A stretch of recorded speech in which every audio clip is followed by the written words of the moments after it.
দাদা আমি না একটা অঙ্ক পারছি না, একটুখানি যদি দেখে দিতে তাহলে একটু ভালো হতো। এই দাদা তুমি এত তাড়াতাড়ি কোথায় কোন অঙ্ক বলো? দাদা এই অঙ্কটা না একটা সমস্যা তো। আরে এ তো একদম সহজ অঙ্ক। রিফ্র্যাক্টিভিটি অফ গ্লাস √2 বলেছে। আর ray of light is incident on a glass slab at an angle of 45 degree. Angle of রিফ্লেকশনটা বের করতে হবে। তাহলে কি জানো ফর্মুলা? মিউ ইজ ইকুয়াল টু কি? sin i by sin r। এটা তোমরা সবাই জানো। তাহলে এখানে কি বলেছে? sin i টা কত? sin 45 degree. এটা কত বলেছে? √2। তাহলে √2 ইজ ইকুয়াল টু কি? sin 45 ডিগ্রি বাই কি হচ্ছে? sin r।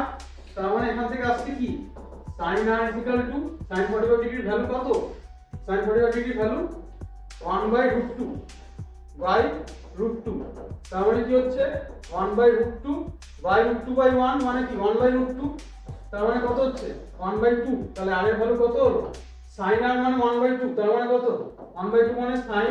তার মানে r is equal to কত হচ্ছে 30 ডিগ্রি। এত সহজে অঙ্ক